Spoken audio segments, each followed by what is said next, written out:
Pemeriksaan sopir bus dan mobil penumpang umum atau MPU di Terminal Situbondo dilakukan tes urin pada Kamis 4 April 2024. Tak hanya dites urin, para sopir itu juga harus menjalani pemeriksaan kesehatan lainnya.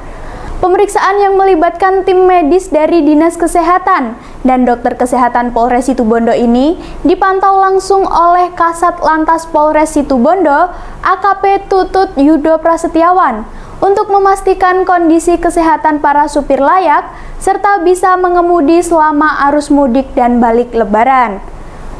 Para supir bus dan MPU harus melalui tahap screening pemeriksaan petugas, yakni pemeriksaan tensi, gula darah, tes urin, dan tes mata. Salah seorang sopir bus Septian Adi Chandra mengatakan, dirinya menjalani pemeriksaan tes urin untuk memastikan penggunaan narkoba dan minuman beralkohol. Ia menambahkan, dengan adanya pemeriksaan ini, menjadi langkah yang sangat bagus dan berharap ada pemeriksaan yang berkelanjutan ke depannya. Septian Adi juga mengaku, berdasarkan hasil pemeriksaan, kondisi kesehatannya tidak ada masalah dan sehat. Sementara itu, Kepala Bidang Kesehatan Masyarakat Dinas Kesehatan Situbondo, Dr. Dina Fitriah mengatakan, untuk hasil pemeriksaan para supir itu masih direkap dan belum semuanya tercatat. Menurut Dr. Dina, tujuan pemeriksaan ini untuk memonitor pengemudi, baik itu angkutan lintas provinsi atau antar kota. Ia juga menjelaskan ada beberapa kriteria hasil pemeriksaan, yakni layak mengemudi dan layak dengan catatan, yang berarti ada penyakit penyerta yang dideritanya. Dikonfirmasi secara terpisah, AKP Tutut Yudo Prasetyawan mengatakan, pemeriksaan sopir kendaraan umum ini dilakukan untuk mengetahui sopir angkutan umum benar-benar sehat jasmani dan rohani, serta tidak menggunakan sabu-sabu dan minum minuman keras atau alkohol. AKP Yudo berharap arus lalu lintas lancar dan tidak ada kecelakaan yang menonjol selama arus mudik dan balik lebaran Hari Raya Idul Fitri 2024 ini. Selain itu, jika diketahui ada sopir yang hasil tes urin ditemukan mengkonsumsi narkoba dan miras, akan ditindaklanjuti ke Satreskrim dan Sat Narkoba untuk dilakukan pemeriksaan. Dan Tribuners, berikut kita simak bersama wawancara dari sopir bus Septian Adi Chandra dan Kepala Bidang Kesehatan Masyarakat Dinkes Situbondo, Dr. Dina Fitriah. Untuk ngecek kesehatan dengan narkoba, apa pakai minuman alkohol atau yang lain-lain. Terus tadi bapaknya diperiksa apa saja ini? Tes narkoba, tes cek gula darah, terus kolesterol, sama asam urat juga. Dengan pemeriksaan ini tanggapan bapak seperti apa ini? Responnya bagus atau gimana ini? Bagus. Mudah-mudahan kedepannya tetap seperti ini. Kalau bisa setiap 3 bulan atau 4 bulan sekali ada pengecekan. Oke. Tidak ada indikasi lain pak? Dalam semua sehat? Alhamdulillah sehat. Artinya siap mengemudi ya? Iya, siap. Namanya siapa? Septian Adi Chandra. Dari? Asalnya? Dari Klaseman Geding, Probolinggo. Oh, sopir bus Akas ya? Iya, Akas. Makasih ya. Pemeriksaannya masih direkap Ibu, jadi Ya. masih belum apa namanya, masih belum semuanya tercatat. Cuman tadi alhamdulillah untuk sopir-sopir yang lain kayaknya masih layak ya. Jadi kegiatan ini kan tujuannya untuk bisa memonitor kesehatan pengemudi ya, pengemudi baik itu angkutan dalam provinsi ataupun antar kota ya, antar kota atau Jakarta. Nah, tujuannya supaya pengemudi tersebut itu bisa terpantau kesehatannya, jadi bisa melaksanakan tugasnya sebagai pengemudi secara sehat. Nah, hasilnya nanti ada 3 kriteria Bu. Jadi yang layak untuk mengemudi, yang kedua tuh layak dengan catatan karena ada beberapa penyakit yang memang yang memang terdeteksi lah ya, yang harus jadi perhatian, dan yang tidak. Terus yang ketiga yang tidak baik. apa itu biasanya kalau Kayak dengan catatan penyakit apa Kayak biasanya? dengan catatan tuh misalkan ada diabetesnya atau hipertensi, jadi mungkin nanti perlu hanya pengobatan, ada minum obat tertentu dan menjaga diri supaya nantinya bisa melaksanakan tugas kita. Artis Sandra Dewi diperiksa Kejaksaan Agung pada Kamis 4 April 2024. Ia hadir sebagai saksi atas perkara korupsi PT Timah 271 triliun rupiah yang menyeret nama suaminya Harvey Muiz.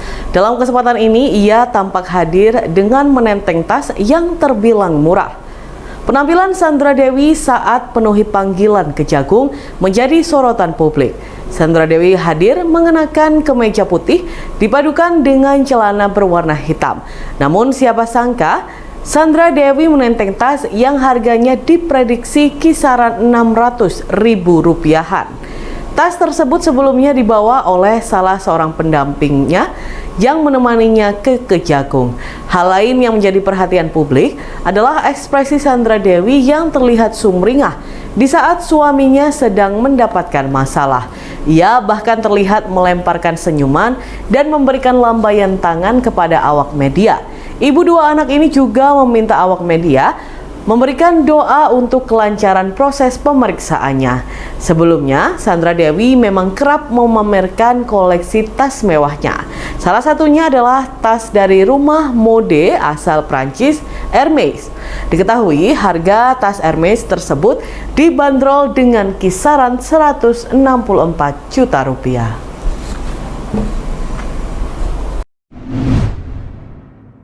Militer Rusia telah mengerahkan pasukan tambahan ke dataran tinggi Golan yang dikuasai Suriah. Pengerahan ini terjadi setelah Israel meluncurkan serangan ke Suriah hingga menewaskan 7 pejabat Iran. Kementerian Pertahanan Rusia menyebut pasukan yang berasal dari polisi militer ditugaskan untuk meredakan ketegangan di Provinsi Quneitra dan Dara. Selain itu, mereka juga akan memantau gencatan senjata yang telah lama diterapkan dalam perang saudara Suriah. Rusia mengatakan pos militer Suriah terletak di bawah pos pengamatan Rusia yang didirikan untuk memantau kemungkinan provokasi. Sebelumnya, Kementerian Luar Negeri Rusia mengutuk Israel atas serangan di gedung konsulat Iran pada Senin 1 April 2024 lalu. Serangan itu menewaskan 2 jenderal Iran serta 5 perwira militer. Juru bicara Kremlin, Dmitry Peskov, mengatakan serangan semacam itu melanggar seluruh dasar hukum internasional. Oleh karena itu, Moskow meminta Zionis untuk menghentikan tindakan yang sama sekali tidak dapat diterima. Seperti diketahui, kehadiran militer Rusia di Suriah bukanlah sesuatu yang baru. Moskow hadir untuk mendukung Presiden Suriah Bashar al-Assad dalam perang saudara yang telah berlangsung selama bertahun-tahun. Selain itu, Rusia juga berusaha mempertahankan keberadaan militernya di Suriah. Anggota tim pembela Prabowo Subianto dan Gibran Rakabuming Raka, Hotman Paris Hutapea, mengklaim pihaknya sudah memenangkan pertarungan di sidang MK pada Rabu 3 April 2024. Ia menyebut kepiawaiannya dan jam terbang yang tinggi dari tim hukum 02 benar-benar terbukti. Pengacara kondang itu menegaskan secara de facto pihaknya memenangkan perdebatan dengan skor 12-0. Pernyataan Hotman Paris langsung ditanggapi oleh tim hukum Amin, Refli Harun. Ia balik memberikan sindiran dengan menyebut jam terbang tim hukum 02 tinggi, namun jarang ke MK. Sebelumnya, keduanya sempat bersih tegang lantaran Hotman Paris menyebut kubu 03 ngeyelan. Hotman Paris tampak menggebu-gebu saat melontarkan pertanyaan untuk saksi dari KPU yang dihadirkan di sidang sengketa Pilpres 2024. Dalam sidang, Hotman sempat bertanya pada saksi KPU mengenai perlunya menyampaikan keterangan terkait Sirekap. Ia berulang kali bertanya, apakah saksi KPU perlu menjawab pertanyaan dari kubu 1 dan 3 yang dinilainya ngeyel soal aplikasi tersebut. Hotman sendiri sempat ditegur oleh Hakim Saldi Isra lantaran menganggap kehadiran saksi KPU tidak penting. Tiba-tiba anggota tim hukum Amin, Bambang Wijoyanto, memotong perkataan Hakim Saldi Isra. Bambang menyebut pernyataan Hotman mengenai kubu 01 dan 03 ngeyel terkait Sirekap tidak pantas diutarakan. Ia lantas memplesetkan nama Hotman Paris dan menyebutnya dengan ucapan Hotman. Ucapan itu pun lantas membuat Hakim Saldi Isra serta tim hukum Prabowo Gibran tertawa.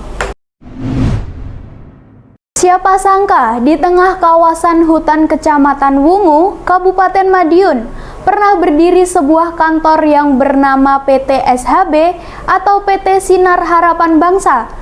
Belakangan ini, perusahaan tersebut ramai dalam pemberitaan nasional lantaran tersandung kasus dugaan TPPO dengan modus program magang atau variant job ke Jerman. Kasus yang ditangani Bareskrim Mabes Polri tersebut tercatat beralamat di Jalan Raya Dungus Kare, RT 7 RW 1. Usaha tersebut milik Enik Rutita alias Enik Walkonik yang telah ditetapkan sebagai tersangka. Pantauan di lapangan, pada Kamis 4 April 2024, kondisi kantor berupa rumah yang luas ini terlihat sepi. Diketahui, pemilik bangunan tersebut adalah Sucipto, 43 tahun, merupakan warga setempat. Sucipto menuturkan, masyarakat setempat juga mengetahui adanya aktivitas yang dilakukan oleh para TKI, bahkan jumlahnya pun juga tidak sedikit. Menurutnya, pengurus perusahaan mengontrak bangunan miliknya sebulan sekali dengan atas nama Siti Nur Afifah. Namun sebelum itu ia juga dihubungi oleh Enik Walkonik. Sucipto juga mengaku bahwa Enik merupakan tetangganya yang asli Madiun. Warga setempat mengetahui jika Enik ini mendapatkan suami orang Jerman dan terakhir pulang ke Madiun pada tahun kemarin. Selain itu, ketika ditanya soal PT SHB yang terlibat kasus TPPO, Sucipto mengaku baru pertama kali mendengar informasi tersebut. Dan Tribuners, berikut kita simak bersama wawancara dari pemilik bangunan, Sucipto. Umur 43. Pak, dulu awal rumah ini dikontrak itu secara akadnya mau? Ya mau untuk apa? Ini kantor pemberangkatan TKI 2001. Iya. Terus setelah itu berjalan sebentar tertutup. Nah, itu. Tapi memang sempat ada aktivitas bimbingan? Ada, di sini ada bimbingan ada. Kantornya juga di sini, Pak? Iya, kantornya di sini di sebelah situ. Kantornya kalau di sini ada untuk bimbingannya di sini. Itu sekitar berapa bulan Pak kira-kira? 8 bulanan. Iya, 8 bulanan. Terus setelah itu? Setelah itu udah tidak ada apa-apa di sini. Udah ada aktivitas sama sekali. Kontraknya juga masih kan? Enggak, kontraknya 1 bulan sekali. Itu yang kontrak itu atas nama siapa Pak? Atas nama di sini dulu yang dipercaya itu Mbak Siti, atas namanya kontraknya. Cuma saya sudah ditelepon sama Mbak Eniknya, kan Mbak Enik kan tetangga. Oh, Mbak Enik itu asli sini? Iya, asli sini.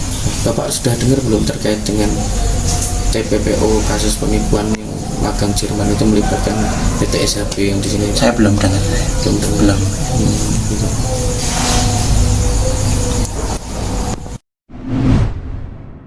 Para tukang jahit di tepi jalan Ade Sucipto, Gang 1 Tulungagung kebanjiran order.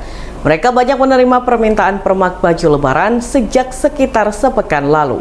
Rata-rata baju yang dipermak adalah baju yang baru dibeli namun ukurannya kurang pas. Bukan hanya untuk mengecilkan, ada juga yang untuk menambah ukuran. Salah satu warga yang memperbaiki baju lebarannya adalah Siti Nur Alifah, warga Kelurahan Kampung Dalam, Kecamatan Tulungagung. Ia mengaku lengan baju barunya kekecilan, sehingga ia membawanya ke tukang jahit untuk dipermak. Di sepanjang Gang 1 Jalan Adi Sucipto, ada puluhan tukang jahit jalanan. Mereka tergabung dalam Kompas, yang mana kependekan dari komunitas penjahit pinggir aspal. Siti tidak hanya membawa baju lebaran, namun juga spray baru miliknya. Menurutnya, para penjahit ini hasil kerjanya sangat memuaskan. Selain itu, harganya juga murah. Paling mahal hanya Rp15.000 hingga Rp20.000. Salah satu penjahit, Sujono, mengaku mendapatkan banyak order permak baju lebaran sejak sepekan lalu. Jika dalam kondisi normal, warga Desa Majan, Kecamatan Kedungwaru ini mendapat order 7 hingga 10 permak baju. Namun kini order yang masuk minimal 15 per harinya. Para penjahit Kompas beroperasi mulai pukul 9 pagi sampai 16 sore waktu Indonesia Barat. Menurut Jono, jika semua masuk kerja, jumlah para penjahit bisa mencapai 35 orang. Tarif yang dipatok pun paling murah adalah Rp5.000.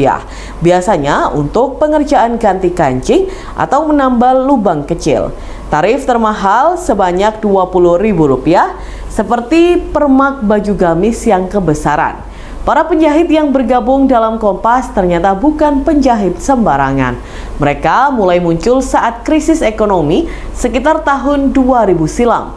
Saat itu Tulung Agung yang menjadi sentra industri konveksi terpukul. Banyak usaha gulung tikar menyebabkan para penjahit terampil kehilangan pekerjaannya. Dulunya di antara mereka ada yang merintis menawarkan jasa jahit di tepi jalan di sekitar jalan Ceplok Piring. Usaha ini pun bisa eksis karena banyak masyarakat yang menggunakan jasa mereka hingga sekarang. Dan Tribuners, berikut kita simak bersama wawancara dengan pelanggan Siti Nur Alifa dan penjahit Sujono. Spray sama baju lebaran. Kenapa, Bu? Ya, apa itu kecilan. Lengannya kecilan. Dipermakan. Iya, dipermakan. Sering bawa sini, Bu? Sering. Kenapa? Apalagi mau lebaran. Biar nanti dipakainya nyaman, enak ya. Sering Bu kesini, Bu? Kalau setiap lebaran? Sering. Hari-hari biasa juga sering kesini. Kenapa Bu milih di sini? Lebih cepat atau gimana? Ya lebih cepat, cocok kayaknya. Dari sisi biaya? Biaya juga murah relatif. Berapa? Sekitar 15 satu lebaran. Siti Nur Alifa, Kampung Dalem, Jalan Basuki Rahmat. Peningkatan mesti ada. Berapa persen? Hah? Berapa banyak peningkatan dibanding hari biasa? Ya kalau dihitung persenan ya dari biasa ya mungkin 25%. Kalau hari-hari biasa minum Pak? Biasanya yang masuk setiap hari? Kalau itu tidak tentu Mas. Rata-rata berapa Pak? Kadang-kadang? Rata-rata ya 7 sampai 10. Kalau saat ini? Bagian. Kalau saat ini? Kalau menjelang lebaran? Kalau saat ini ya kalau yang masuk ya mungkin bisa 15. Setiap hari? Itu mulai kapan? Ya hari min 10. Itu yang ada nih. Iya. Ya min 10. Ya. Ongkosnya berapa Pak? Nah, Ongkos kalau ongkos apa itu relatif. Paling murah lihat kesulitannya ya lihat modelnya gitu. Paling murah berapa Pak? Kalau paling murah 5.000. Terus mahal? Paling mahal? Paling mahal 20. 5.000 itu permak apa Pak? Pasang Ya kancing. paling apa? Kancing. Pasang kancing. Kasih kancing atau mungkin ada robek dikit gitu. Kalau yang 20.000? Kalau yang 2.000 biasanya pakainya ibu-ibu yang model juda-judanan itu. Besar gitu ya? Potong bawah itu kan low weber. Gamis itu ya? Ya, gamis. Kalau kebanyakan apa Pak? Yang konsumen paling banyak? Yang di permak? Ya itu Celana terus pakaian ibu-ibu. Gamis itu. Paling banyak ibu-ibu Penggemar dari jam berapa sampai jam berapa Pak? Jam 9 sampai jam 4. Pak, berapa penjahit Pak yang ada di sini dalam Kompas? Yang ada di sini. Ah. Ya kalau masuk semua sekitar 35-an. Pak, jelang lebaran ini kewalahan enggak Pak untuk menerima permak ini Pak? Kalau yang ada saat ini ya termasuk kewalahan. Sampai nolak-nolak juga ini? Sampai nolak-nolak juga? Iya. Ya nolaknya enggak, tapi apa waktunya itu kan lembur. Lembur. Dibawa ke rumah enggak? Iya, bawa pulang. Sekarang Pak. Blok Jono. Lengkapnya Sujono. X sekarang menghadirkan lokal menjadi Indonesia.